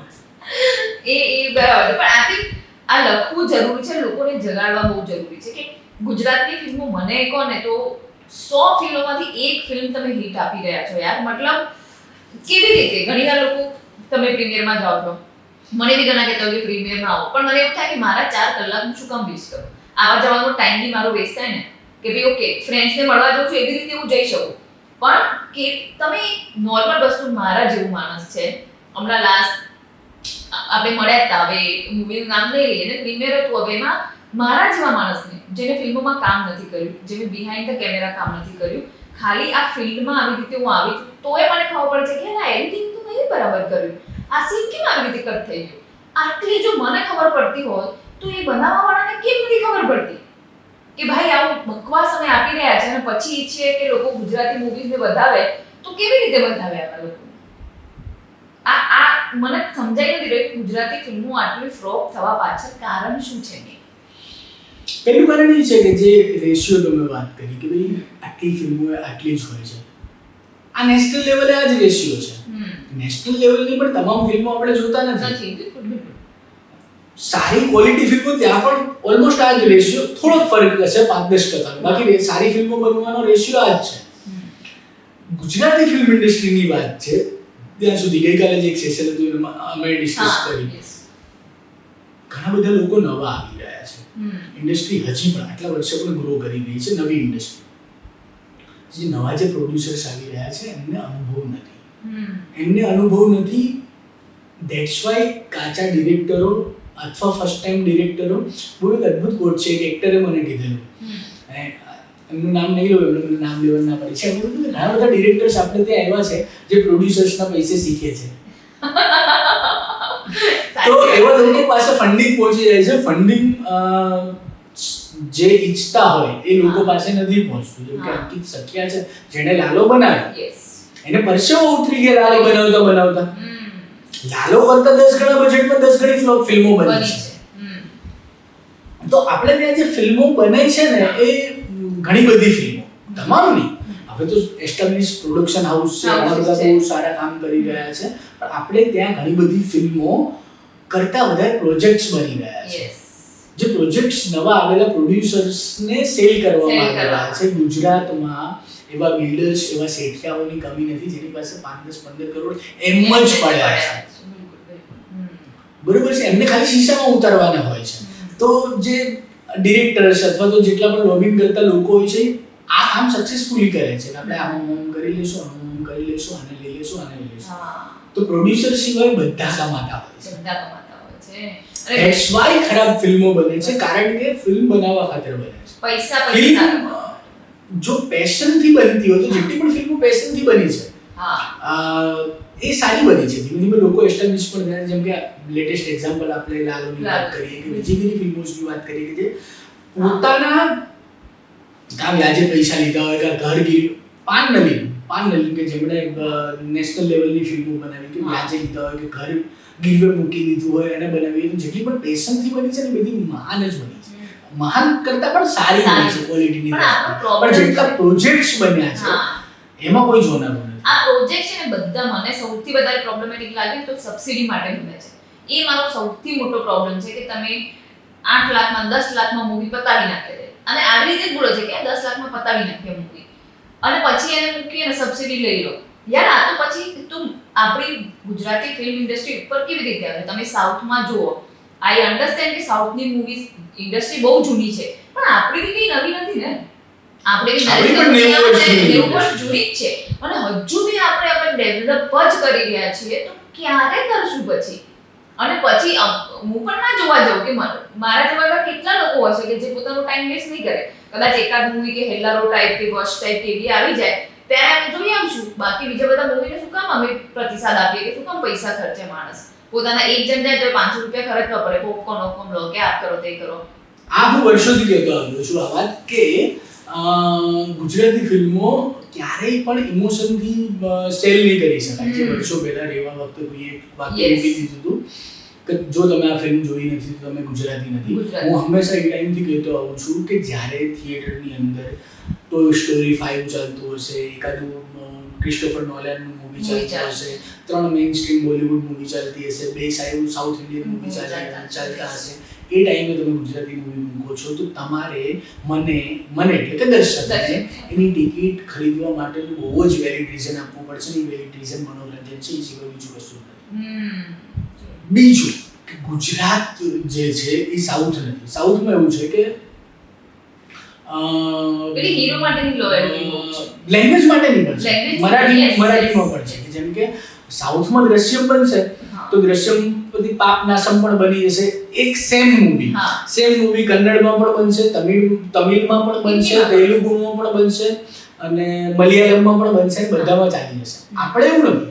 ગુજરાતી છે ને વૈશ્વિક પ્રજા છે. એ તમામ લેંગ્વેજનું કન્ટેન્ટ જોઈને બેઠા છે. એમને તમારે પ્યોર ગુજરાતી આપવું પડશે. તમારે એમને પ્યોર રેવા આપવી પડશે, પ્યોર હેલ્લારો આપવી પડશે, પ્યોર લાલો આપવી પડશે. ત્યાં તમે એમ કહો છો કે હું બોલિવૂડની નબળી કોપી આપી દઉં કે આની મરાઠી, આપણે તો મરાઠીની કેટલી બધી રીમેક બની ગઈ છે. મરાઠીની જેટલી રીમેક બની છે બધી કોઈ ચાલી છે એટલે બહુ ઓછો રેશિયો છે. મરાઠી બની તો એ મૂળ મરાઠી મૂવી જ હતી પણ એનું ગુજરાતીકરણ બહુ અલગ રીતે કરવામાં આવ્યું છે. મહેનત સ્ક્રિપ્ટ રાઇટર્સે ખાસી એવી કરી છે. તમારે ગુજરાતીકરણ કરવું પડશે, ગુજરાતી કથાઓ આપવી પડશે અથવા તો ગુજરાતીના ટેસ્ટ મુજબનું આપવું પડશે. કે આપણે તો હમણાં કાલે જ કોક કહી રહ્યું હતું કે આપણે તો એ પ્રજા છીએ કે આમાં જ છે. આજે લેટેસ્ટ સિદ્ધાર્થ રાંદેરિયા વાળું જે મૂવી છે એમાં જ ડાયલોગ છે કે આપણે તો ઇટાલીમાં ખાતા હશે ભાઈ મરચાનો આઈસ્ક્રીમ, આપણે તો એ પ્રજા છીએ જે દાળમાં ખાટ નાખે છે. તો અહીંયા ના ચાલે ભાઈ તારો આ ફલાણો આઈસ્ક્રીમ. તો તમારે એ ટેસ્ટને પારખી અને કરવું પડશે. અહીંયા સાઉથની જેમ ડેવલપ ન થઈ શકે કે મરાઠીની જેમ ડેવલપ ના થઈ શકે. કારણ કે મરાઠીમાં નાટ્ય ઇન્ડસ્ટ્રી પણ એ જ રીતે ડેવલપ થઈ છે. નાટકોની અંદર પણ ટેસ્ટ એ રીતનો ડેવલપ થયેલો છે, દર્શક વર્ગ એ રીતનો ડેવલપ થયેલો છે. અહીંયા ઘણું બધું અંડર કન્સ્ટ્રક્શન છે અથવા અંડર ડેવલપ્ડ છે. અને મને એવું લાગે છે કે આપણા નાટકથી લઈને મૂવી સુધી આપણે એક જ જોનર કોમેડીને જ બહુ વધારે યુઝ કર્યું છે અને એની પાછળ જ આપણે ફર્યા છીએ. હા, કારણ કે કોમેડી ગમે પણ છે લોકોને. બીજું કારણ એ છે કે સેફ લાગે છે. સેફ ઝોન છે. યસ, સેફ લાગે છે કે નવા વિષયોમાં ઇન્વેસ્ટ કરવું સેફ નથી લાગતું પ્રોજેક્ટની દ્રષ્ટિએ. કે ભાઈ કેડીએ ને એ લોકોએ છેલ્લો દિવસ બનાવ્યો નથી તો બહુ બધા લોકો છેલ્લો દિવસ બનાવવાનો પ્રયાસ કરે છે કારણ કે એ સેફ લાગે છે. તો છેલ્લો દિવસ પછી કેટલી બધી ફિલ્મો એ ફોર્મ્યુલા પર આવી, 3 મિત્રો 4 મિત્રોની વાર્તા ધરાવતી. સેમ કેટલી જોઈશું. એનો બી કંટાળો હોય ને કે સેમ ટાઈપની મૂવી બનાવો તમે અને સેમ ટાઈપની તમે એક્ટિંગ આપતા જાઓ કે કોઈ પર્ટિક્યુલર એક્ટર છે આખી લાઈફ તમે એક જ એક્ટિંગ કરો તો મને તો તમને જોઈને કંટાળો આવશે ભાઈ કે બસ થયું હવે તો આની લિમિટ હોય. અને સેકન્ડ ધ બિગેસ્ટ પ્રોબ્લેમ એ કે આપણે આપણા ઇન્ડસ્ટ્રીના ફેસ જ નથી બનાવી શક્યા. જેમ તમે શાહરુખ ખાનની વાત કરી, આમિર ખાન, સલમાન ખાન. સાઉથમાં આપણે જોઈએ તો નાગાર્જુના છે કે કમલ હસન છે કે રજનીકાંત, અત્યારે અલ્લુ અર્જુન છે કે રામચરણ, વોટેવર. આપણી જોડે ફેસ જ નથી. કેમ? આપણી જોડે હતા નરેશ કનોડિયા, ઉપેન્દ્ર ત્રિવેદી એ ટાઈમમાં અને પછી આવે હિતેન કુમાર આપણા આવ્યા એ ફેસ હતા. અત્યારે તો કોઈ ફેસ જ નથી. એ ફેસ ક્રિએટ કરવામાં બી આપણે આટલા કેમ પાછળ છીએ? એ કેમ ના કરી શકીએ આપણે? ધીમે ધીમે થશે. દરેક પ્રજા પોતાનો આઈડલ શોધી લેતી હોય છે અથવા તો બનાવી લેતી હોય છે. અત્યારે એવું છે કે જેટલા લોકો ફિલ્મો જોવે છે અથવા તો ફિલ્મ જોનારો જે વર્ગ છે એ પૂરેપૂરો હજી ગુજરાતી ફિલ્મ જોતો નથી. જેટલા લોકો ફિલ્મો જોવે છે એમાંથી છેલ્લી વર્ષ આવી કે અત્યાર સુધીની જે ફિલ્મો આવી ત્યાં સુધી જોનારો કન્વર્ટ થયેલો વર્ગ બહુ ઓછો છે. આખો વર્ગ કન્વર્ટ થઈ જશે પછી આપોઆપ સ્ટારડમ આવી જશે. થોડું સ્ટારડમ મળતું થયું છે. યશને મળ્યું છે કે મલ્હારને મળ્યું છે કે પ્રતિક ગાંધીને મળ્યું છે. સ્ટારડમ તો હજી નથી જ મળ્યું. સ્ટારડમ તો આખી અલગ જ વસ્તુ છે. એક્ટર તરીકે તમે સારા હોવા અલગ વસ્તુ છે. Stardom is totally different thing. Stardom ને અને એક્ટિંગ સ્કિલ ને આમ કશું લાગતું ઓળખતું નથી. સ્ટાર્ટઅપ ઇઝ લાઈક પ્રેમ. ગમે છે ત્યારે સઘળું ગમે છે. યસ. જ્યારે પબ્લિકને ગમે છે, હવે તમે જો આજે પણ બોલિવૂડના જેટલા પણ સ્ટાર છે ને, એની ગર્ભનાળ 90s માં પબ્લિક સાથે જોડાઈ ગઈ છે. શાહરુખ ખાન, સલમાન ખાન, આમિર ખાન, અજય દેવગણ અને અક્ષય કુમાર. પાંચ. યસ. આ બધાની ગર્ભનાળ પબ્લિક સાથે 90s માં જોડાઈ છે. એના પછી કોઈ સુપરસ્ટાર નથી થયો. અચ્છા, 90s માં જે હતા એમાં હજી એક બે નામ 90s ના ટાઈમમાં, પછી એમણે સ્ટારડમ ગુમાવી દીધું. સંજય દત્ત ને Sunny Deol. Govinda. Govinda was a phenomena. પણ એમણે સ્ટારડમ ઓછું થયું. પછી કોઈ સુપરસ્ટાર નથી આવ્યા. પછી એક જ સુપરસ્ટાર છે, એ છે રણબીર કપૂર. ધેન એ કગાર પર આવી અને અટકેલા લોકો છે, જેમ કે રિતિક રોશન, સેજ માટે. તો બોલિવૂડમાં પણ જો આટલો ટાઈમ લાગતો હોય તો ગુજરાતી ઇન્ડસ્ટ્રીમાં તો લાગવાનો છે. તમે જુઓ, એની પહેલાની જનરેશનની હું વાત કરું કે જે મેં આ 5 સુપરસ્ટાર ગણાવ્યા, એની પહેલાના તમે સુપરસ્ટાર્સની વાત કરો, અમિતાભ બચ્ચન, રાજેશ ખન્ના. એની પહેલા ત્રિપુટી, દેવ સાહેબ, દિલીપ સાહેબ, રાજકોટ. સ્ટારડમ બહુ જ અઘરી બાબત છે. એ કોઈ એક પર્ટિક્યુલર સીન, પર્ટિક્યુલર ડાયલોગ, એની સાથે પબ્લિકનું જોડાઈ જવું, કે સલીમ જાવેદની લખેલી સ્ક્રિપ્ટ, એ જંજીર મૂવી, એનો પર્ટિક્યુલર એક સીન કે જ્યારે પોલીસ સ્ટેશનની અંદર પ્રાણની ખુરશીને અમિતાભ બચ્ચન લાત મારે છે અને એવું બોલે છે કે જબ તક बैठने को ना कहा जाए शराफत से खड़े रहो, ये पुलिस स्टेशन है, तुम्हारे बाप का घर नहीं. ત્યાં આગળ ઇન્ડસ્ટ્રીએ કીધું કે સ્ટારનો જન્મ થયો છે.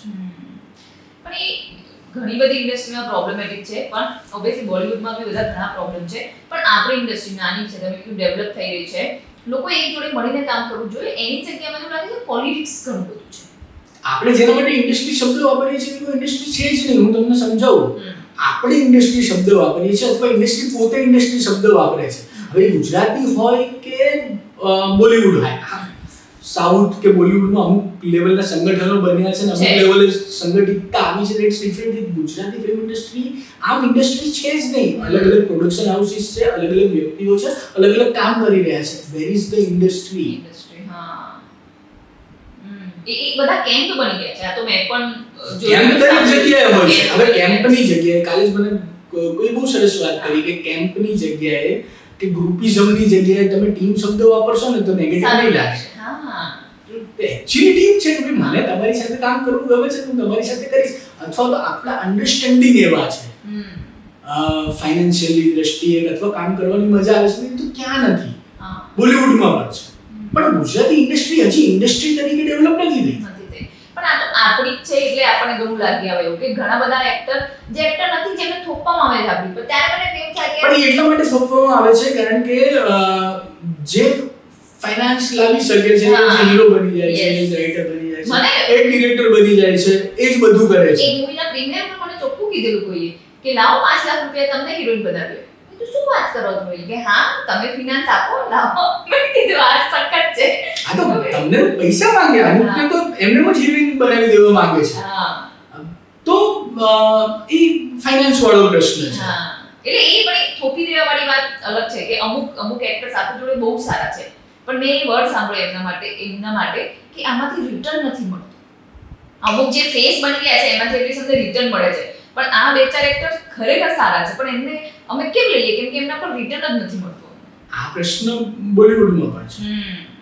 આ પ્રશ્ન કારણ કે સ્ટારડમ છે બહુ મોંઘી વસ્તુ છે. સારામાં સારો એક્ટર હશે, ગુજરાતી ઇન્ડસ્ટ્રીમાં પણ સારામાં સારો એક્ટર હશે, પણ અમુક બોક્સ ઓફિસ નહીં લાવી શકે. અમુક બોક્સ ઓફિસ અમુક ચહેરા જ લાવી શકે. સિદ્ધાર્થ લાંદેરિયાની જે બેન્કેબિલિટી છે કે સંજય ગોરડિયાની છે કે બીજા જે અમુક નામો છે, એ બેન્કેબિલિટી નથી તો નહીં થઈ શકે.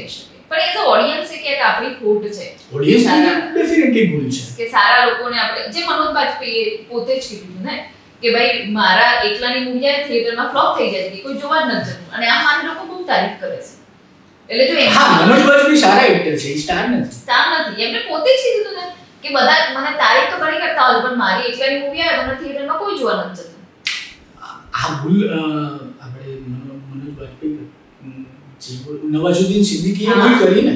નવાઝુદ્દીન સિદ્દીકીનું અત્યારે કેરિયર ખરાબ ચાલી રહ્યો છે, એને ભૂલ કરી પોતાની જાતને સ્ટાર બનવાની. જે મનોજ બાજપેયી ક્યારેય નથી કરી. મનોજ બાજપેયીને એક ખબર છે બહુ જ સારી રીતે કે હું જ્યારે પેકેજમાં આવું છું, કેરેક્ટર આર્ટિસ્ટ તરીકે આવું છું, ત્યારે લોકોને પસંદ. મનોજ બાજપેયીએ હીરો બનવાની સિવાય કે અમુક ફિલ્મો જે ઓફર થયેલી છે, જે જેન્યુઇનલી અમને પ્રોજેક્ટ કરી દીધા ફેમિલીને. અચ્છા, ફેમિલી મેન ટાઈપના કે એ બધા પ્રોજેક્ટ અમને કેરિયરના કયા તબક્કે મળ્યા? જ્યારે નવાઝુદ્દીનને સ્ટાર તરીકે, સિંગલ ફેસ તરીકે કેટલી બધી ફિલ્મોની ટ્રાય કરી. તો જો નવાઝુદ્દીનમાં એ પ્રોબ્લેમ થઈ શકતો હોય તો ગુજરાતી ઇન્ડસ્ટ્રીમાં તો થવાનો. નવાઝના નામે બોક્સ ઓફિસ ના આવે તો ના આવે. શાહરૂખ, સલમાન, આમિર કે રણબીરના નામે આવે તો આવે. એ તો છે. પણ આ કરવું શક્ય છે, ગ્લેમર ઇન્ડસ્ટ્રીનું શક્ય છે. આ સરકાર જેવું છે, આ પબ્લિક છે, પબ્લિક નક્કી કરે છે કે પબ્લિકને કશું ગમી ગયું તો એ ખરાબ ફિલ્મ પણ એની અમુક તો ઓડિયન્સ જશે. એનું જે લોયલ ફેન બેઝ છે, લોયલ ફેન બેઝ પેદા કરવું બહુ જ અઘરું છે. પણ જે મનોજ બાજપેયીની વાત ચાલે છે એટલે જ એમાં એ કરીશ કે તમે એમના જે બુક છે એમ તમે ગુજરાતીમાં અનુવાદ કર્યો, તો ક્યારે તમે એમની જોડે સંવાદ કરવાનો તમને ચાન્સ મળ્યો ખરો? હા, આમાં એક નાટ્ય કોમ્પિટિશન કરવાની હતી. કોમ્પિટિશન સાથે હું સંકળાયેલો હતો. NID ગુજરાત સમાચાર જે કરે છે, તો અમે દર વર્ષે એમાં અલગ અલગ કોઈ સેલિબ્રિટીને બોલાવતા હોઈએ છીએ. તો હંમેશા એવો પ્રયાસ હોય કે જે ઇનામ આપનાર જે વ્યક્તિ છે એ મોટું નામ હોય, તો જે વ્યક્તિ ઇનામ લેનાર છે, જે કોમ્પિટિશન જીતે છે, બેસ્ટ એક્ટર, બેસ્ટ રાઇટર કે બેસ્ટ નાટક કે જે છે, તો એ જે ફોટો છે એના માટે યાદગાર બને. તો આજથી 1.5 વર્ષ પહેલા કે 2 વર્ષ પહેલા મેં એ પ્રયાસ કરેલો. પછી મેં બીજા કોઈને બોલાવ્યો, પણ મેં પ્રયાસ કરેલો કે મનોજ બાજપેયીને બોલાવીએ તો કેમ, કારણ કે એમને પણ બહુ જ કામ છે. મેં મનોજ બાજપેયીને ફોન કર્યો. પત્રકાર તરીકે હંમેશા છે ને એ એક્સેસ મારી પાસે રહ્યા કે ભાઈ મારે એપ્રોચ કરવો છે તો કોઈનો પણ એપ્રોચ કોઈ પણ રીતે કરીશ. જે બીજી ઇન્ડસ્ટ્રીના લોકોને તકલીફ પડે, જે મારા માટે સરળ રહે. તો મેં મનોજ બાજપેયીને ફોન કર્યો કે ફોન પીક ન થયો તો મેસેજ છોડ્યો કે હું તુષાર છું, મેં તમારી બુક ટ્રાન્સલેટ કરી છે ને આવું અમે કરીએ છીએ અને આ કામ છે. ના, કદાચ કામ નહોતું કીધું, મેં કંઈક મેસેજ છોડ્યો. બીજે દિવસે હું સૂતો હતો ઊંઘમાં અને ફોન આવ્યો ને કોઈ નામ પણ આવેલું છે, કદાચ મારામાં હોય તો હું બતાવું. મુશ્કેલ થયો તો મેં પહેલી વારમાં મેં ઉપાડ્યો નહીં ફોન. પછી બીજી વારમાં મેં ઉપાડ્યો ફોન. દુબેજી હતા, પાંડેજી હતા, કોણ હતો?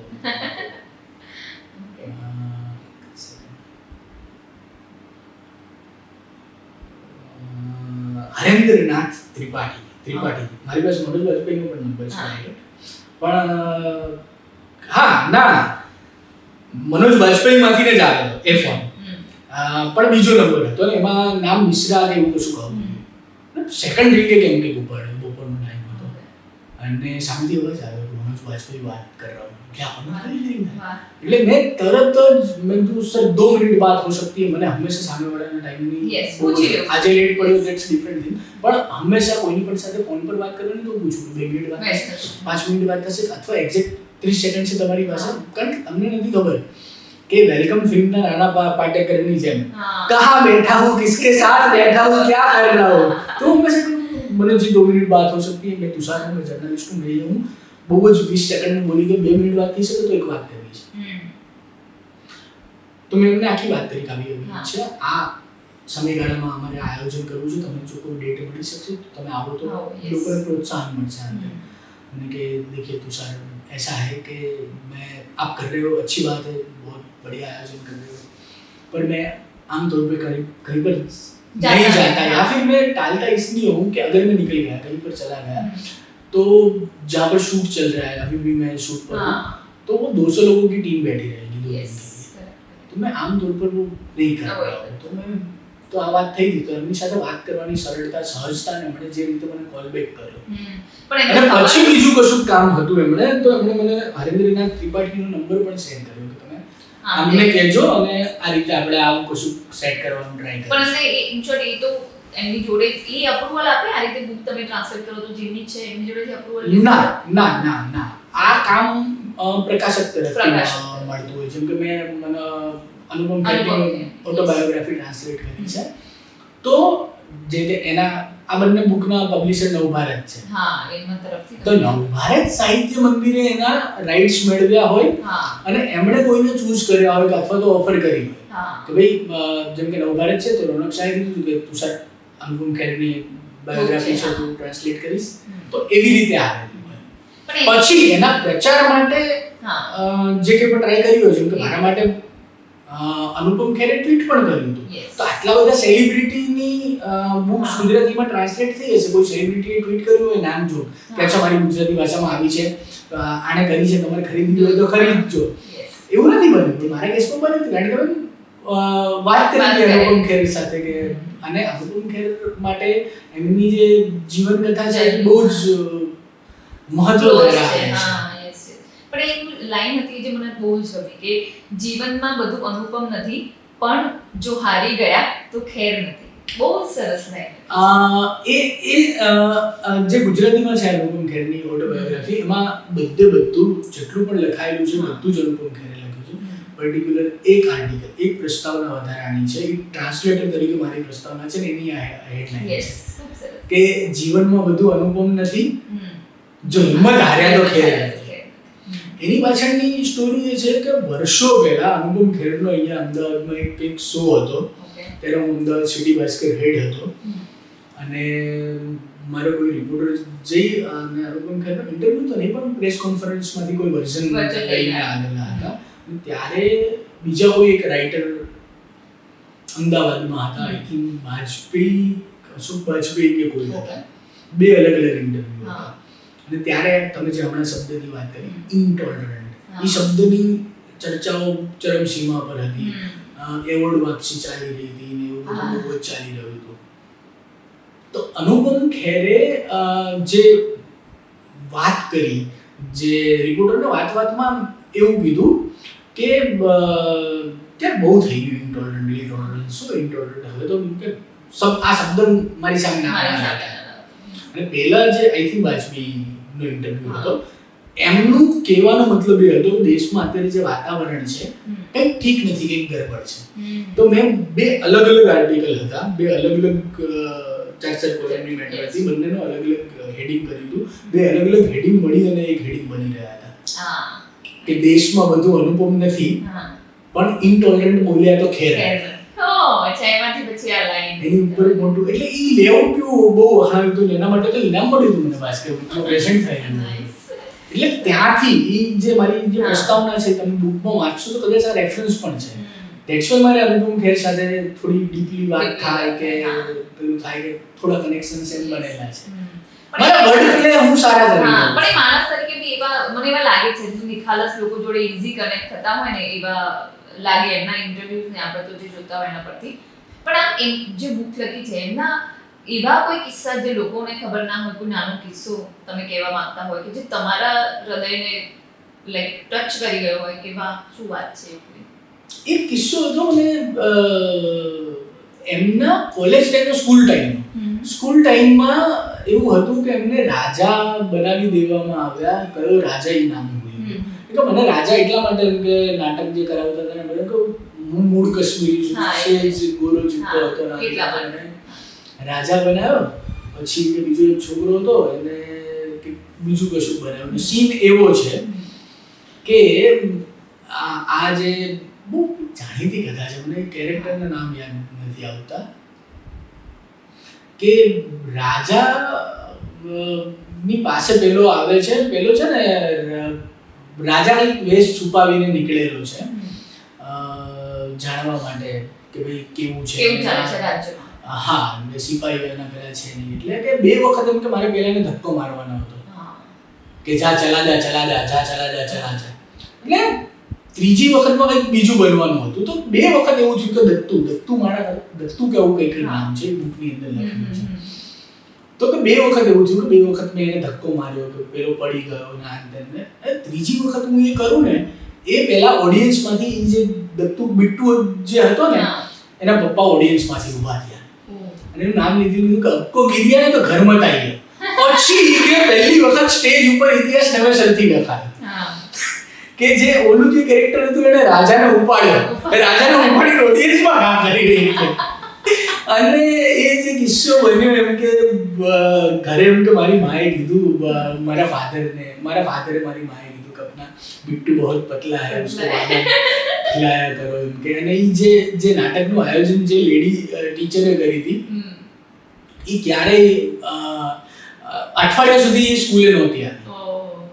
અને એ ધમાલ કિસ્સો મને ગમે છે. એક કિસ્સો એમણે આઈ થિંક બરજાતિયાનો નોંધ્યો છે જે મને ગમે છે. મેને પ્યાર કિયા બરજાતિયાએ ડિરેક્ટ કરીને. હા, સલમાન ખાન વિશેનો કિસ્સો છે. એમણે હા સુરત.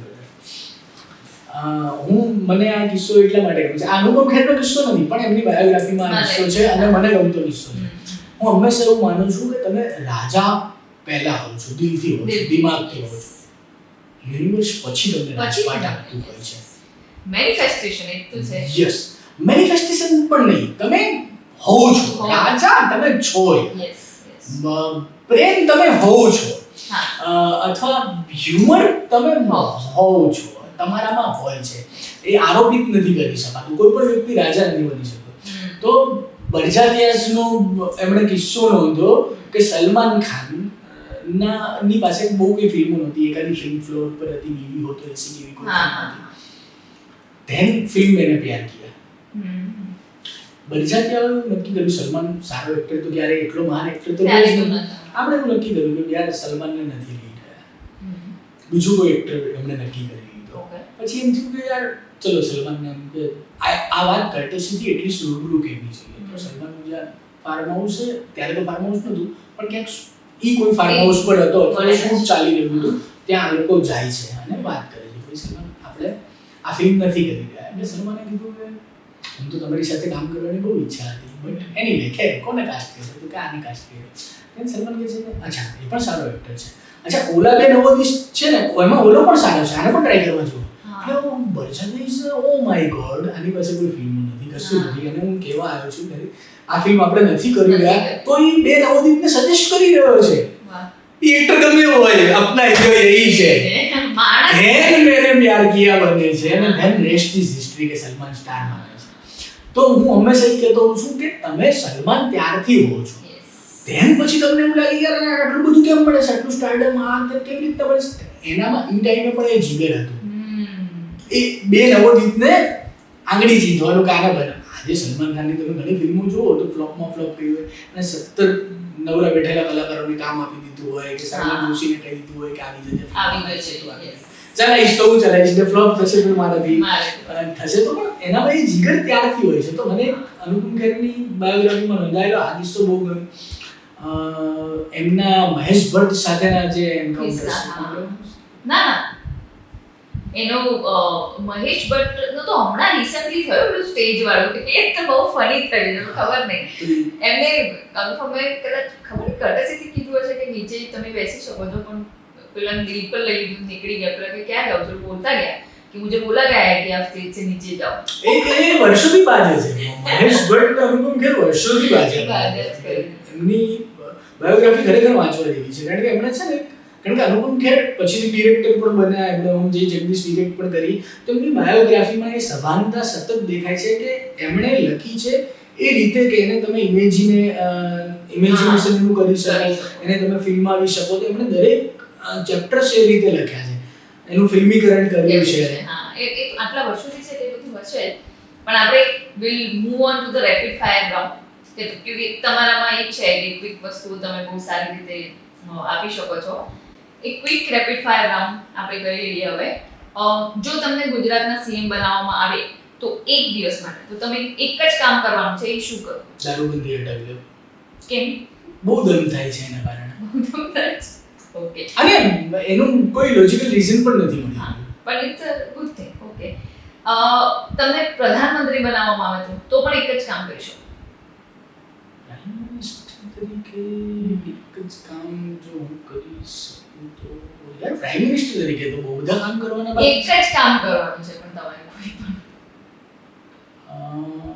અત્યારે હાલના સંજોગોમાં prime minister press conference. I knew it. Press conference કરી. કારણ કે ત્રણ થી ભારતના પ્રાઇમ મિનિસ્ટરે પ્રેસ કોન્ફરન્સ જ નથી કરી. તો પત્રકાર તરીકે મને દુઃખ થાય છે. અને મને એટલા માટે દુઃખ થાય છે, આ પાઠ રાખવો જોઈએ, કારણ કે મને નરેન્દ્ર મોદી આજીવન પ્રેસ કોન્ફરન્સ ના કરે એની સામે કોઈ વાંધો નથી.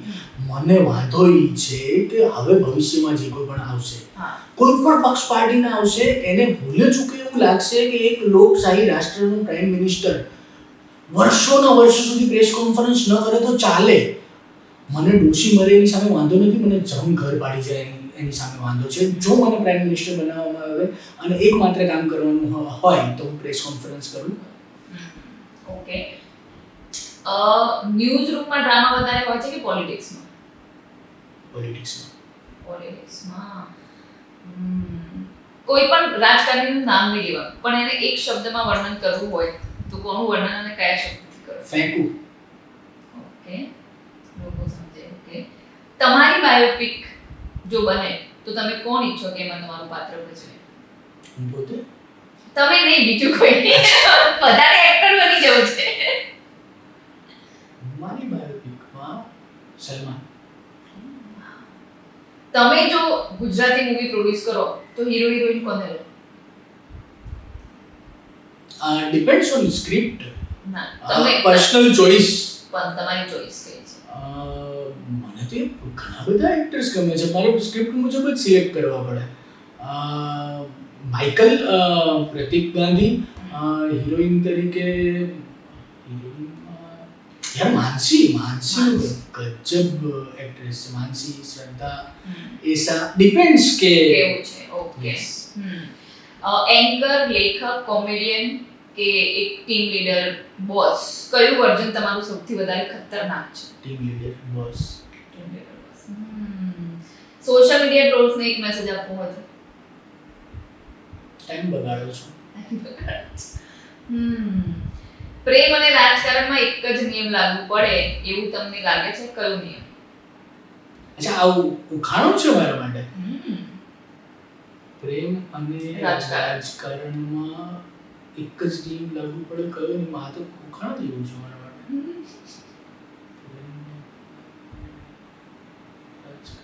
તમારી લાઈન મને તો આના પર લાગે કે સાચો પ્રેમ ના મળે ને ત્યાં સુધી ખોટા પ્રેમનો અનાદર નહીં કરો. હા, એટલે જ્યાં સુધી તમને જોઈતી પાર્ટી ટિકિટ ના આપે ત્યાં સુધી કોઈ પાર્ટી લઈ લેવી. તમારી ગૂગલ હિસ્ટ્રીમાં લાસ્ટ 3 વસ્તુ ચેક કરી તો શું છે? લેટ મી ચેક કરો. એટલે મેં સર્ચ મારેલો શબ્દ કે પછી ગૂગલ ખોલવાનું ને પછી હિસ્ટ્રીમાં જવાનું. હા, તમારી લાસ્ટ 3 તમે કઈ વસ્તુ સર્ચ કરી છે? હા, એટલે ગૂગલ ખોલી અને એમાં હિસ્ટ્રીમાં જવાનું જે 3 વસ્તુ હોય. યસ. સારું છે, માણસ બતાવે બીજી કોઈ. એક તો જીએસટીવી નો આર્ટિકલ છે. ઓકે. ફરજના ભાગમાં મેં જોયેલો છે. એની પહેલા ઓનલાઈન શોપિંગ સાઇટ છે. ગુડ. એની પહેલા film fame national film festival છે, કારણ કે એ ઇવેન્ટમાં મારે હાજરી આપવાની હતી. આ તો બહુ સિમ્પલ છે, કઈ કશું નીકળ્યું નહીં. ઓકે. ઓર બીજી વસ્તુ, જો તમને એક અઠવાડિયા માટે મોબાઈલ, ન્યૂઝ, સોશિયલ મીડિયા વગર રાખવામાં આવે તો તમને સૌથી વધારે કોની યાદ આવે? કોની યાદ આવે? Mobile, news, social media. અચ્છા, આ 3 માંથી કોની યાદ આવે? Mobile, news, social media. I think mobile, કારણ કે બંને વસ્તુ મોબાઈલમાંથી જ આવે છે. એક એવો સવાલ કે જે તમને કોઈ લોકોને પૂછવાનું મન થાય, આજ સુધી કોઈને પૂછ્યું ના હોય કોઈ સવાલ. હું તો પૂછી લેતો હોઉં છું. લવ મેરેજ કે અરેન્જ મેરેજ? બરો સવાલ છે. નો મેરેજ? ના. Yes marriage. જે પણ રીતે થઈ જાય. બસ મેરેજ. રાઇટર કે કોમેડિયન? રાઇટર.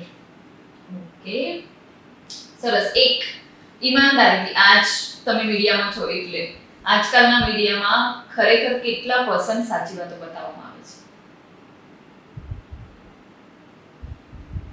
સાચી વાતો પર્સન્ટેજ ના, એ પર્સન્ટેજમાં તો નહીં માપી શકાય, પણ સાચું ખોટું નહીં, પણ જે રીતે પ્રેઝન્ટ થાય છે એમાં ઇલેક્ટ્રોનિક મીડિયામાં લગભગ 70 થી 80% પ્રેઝન્ટેશન ખરાબ કે ખોટી રીતે થઈ રહ્યું છે એવું કહીશું.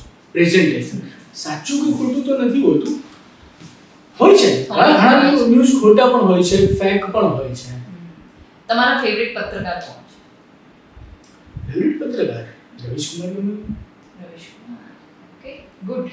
બહુ જ મજા આવી, બહુ જ બધી વાતો કરી છે અને ઘણા અલગ અલગ સબ્જેક્ટ પર વાતો કરી છે આજે. ઘણા બધા લોકોને બધાને ગમશે આ. થેન્ક યુ સો મચ તમારો આટલો બધો ટાઈમ મેળવ્યો, પણ it was wonderful. Thank you.